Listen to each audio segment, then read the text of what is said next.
I came back, explained to Secretary of State Schultz that we would have eventually intifada. The Israelis were creating Hamas at that time. The Israelis denied it. They created Hamas as a counterforce to Hezbollah.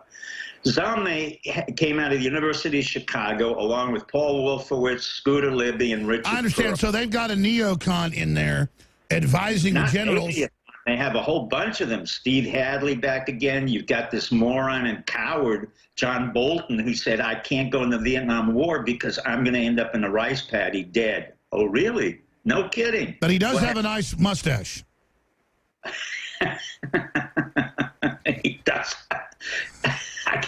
You're correct. I must admit, but, you know, this is the kind of guy that will never understand your humor. None of them will understand it. But they take themselves so seriously that they are really slimy parasites of our country. And what we have is a parasitic institution now. 80% of the generals between 2004 and 2011 left their six-figure pensions and went on to get more than 6 and 7 figures from General Dynamics, SAIC, L3, blah, blah, blah, all the other industrial complex. What I expected Trump to have done, as I'm a businessman, you're a businessman. One, to follow his instincts, get out of the wars. We don't need the wars. There is no terrorism. The CIA's created the Taliban. They created Al-Qaeda. They created Hamas. I understand. You're giving us a history lesson, but what do you think is going to happen? How did Trump get convinced of this? I was told, and by the way, Eric Prince, actually, who were being critical the other day,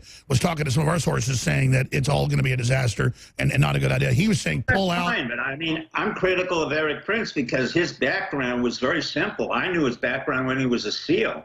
He was not a great SEAL. I'm not saying he should or shouldn't be doing what he's doing. That's his business. But when he created Blackwater, you're talking about a kid who was financed by his father. His father's a multi-billionaire. He didn't make his business. And then he came in and got multi-billion-dollar contracts from Cheney through his sister. Divorce. So you're not talking about individuals who've really proved themselves in the past. What we have here is a series of failed individuals. That's my business, to understand their personalities and how their failures in turn repeat and create more dynamics. Well, then let's get into Trump's psychology. He's somebody who has great energy, I think great health overall, but, you know, does have some issues from going to military academy with kind of worshiping the commandant. I agree with you. I'm not a psychiatrist like you or a doctor or whatever from MIT and all your degrees, but looking at the claims that he has early onset of dementia, you know, this obvious talking point, and what do you make of that as a, I know you're not under the Goldwater rule, supposed to diagnose from a distance, but they're all doing it. What do you make of all their ridiculous diagnoses? Because they've had diagnoses about me that, you know, that I'm a megalomaniac, that I'm a narcissist, all this other horse manure. Listen, I hit the psychoanalytical community. I said to others who are not qualified, Trump is fine. He may have certain personality traits, that's his, but he doesn't have dementia. If that woman Navarro got sued by Trump and the family, you would see everything stopping. There's nothing mentally ill with Trump. What he's doing is his own. Well, we found out, they were told at the New York Times meeting 4 months ago, they said, don't worry, we're not going to get him on Russia. We're going to get him on dementia. I mean, I mean, I did a video. It's got 1 million views of Roger Stone. We had people in the damn meeting. I mean, it's ridiculous how much intel we've got on these people. But they just fly like they don't care that they have a huge radar signal. They just do what, there it is. Roger Stone predicts Trump critics will float Alzheimer's claims to demand impeachment. Let me see if if the Washington Times gave us credit. Let's scroll down. Because, I mean, that was back 4 or 5 months ago I did that. That was May 17th. That was way before that. We broke that down. So, I mean, it's now happening.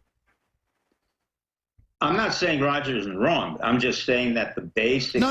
Obviously, we know he's not mentally ill and doesn't have dementia. He's in great shape for 71. Looks like he's 60. What I'm saying is, it's like, where is this going? As a psychiatrist, let's get real about watching Trump and seeing what he does. It is a little interesting. He always wants to have his family around. It's a little interesting that he just gets really crazy around generals. I know he loves the military. That's good. That's one of the best expressions of our societies, folks that sacrifice and stand for something compared to the leftist blobs. I mean, I get what he's saying. So I admire a lot of it, but it gets a little creepy with the general stuff.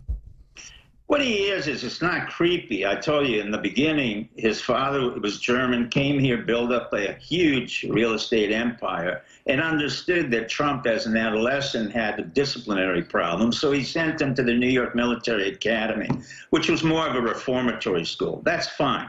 In turn, Trump really began to appreciate the military precision and all that. But he himself never wanted to go to Vietnam and really avoided the draft for whatever reason.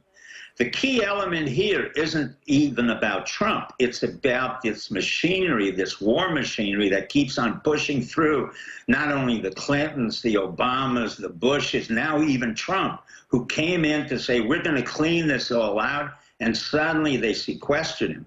Now, I'm going to blame part of this on myself, because I encouraged some of my people to have military discipline in their command and control. I had no problems with John Kelly.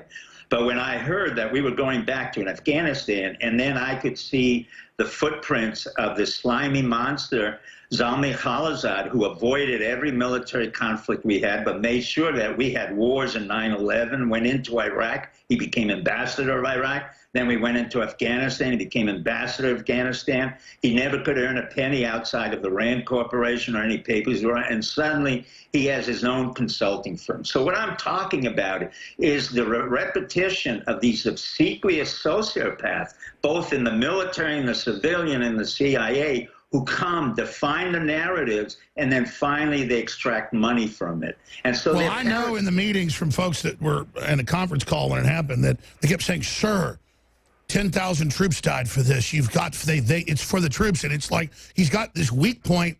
Literally, it shows how good he is that he's like, yes, we can't give up. We're winners. We've got to, because we can't let them die in vain. What do we do about that psychology? Well, the bottom line of the psychology should have resided with McMaster, and he failed. McMaster wrote a definitive book, the PhD thesis, on the dereliction of duty. And the dereliction of duty, he explained exactly how these obsequious generals, Abrams and Westmoreland, got the president to do what they wanted him to do. We have the same situation right now. And what he needs is a reality tester, not his own family. He needs somebody from the outside, whether it's Roger Stone or someone else who he can trust, to say, look, you have to be consistent with your promises to the people. And that way, Bannon was a very effective reality tester. Where he had a problem, and I probably would have had the same problem, is that Bannon was talking too much as he came in, and he was talking too much as he left. In other words, in some ways, he had to be more Machiavellian and more restraint on himself in order to affect the changes. Well, sure, and then I love the New York Times today. It's like, Democrats warn Bannon, don't leak intel or we'll have you indicted, when they're the biggest leakers the world ever seen. We'll be back with phone calls, more clips of Trump. Stay with us. You know, Dave Mustaine wrote this song. And now he's writing a lot of other good songs exposing tyranny. And growing up listening to that song, The Four Horsemen, when I was like 12 years old, lifting weights or whatever, I could never imagine years later I'd work with him a little bit behind the scenes to write some of the new albums. But it shows how all of you can do amazing things. You never know when you're doing little things how big it is. An example of that is David Knight came in here yesterday and he goes, look, I'm only getting hundreds of thousands of viewers online, not millions, and we're only got 15 stations signing up in the next month. And I go, dude, most people take 20 years to get on 15 stations. You're doing great. And I said, I used to be on Access Television in 95, 96, and a few thousand viewers. I had no idea. One of them was Mike Judge.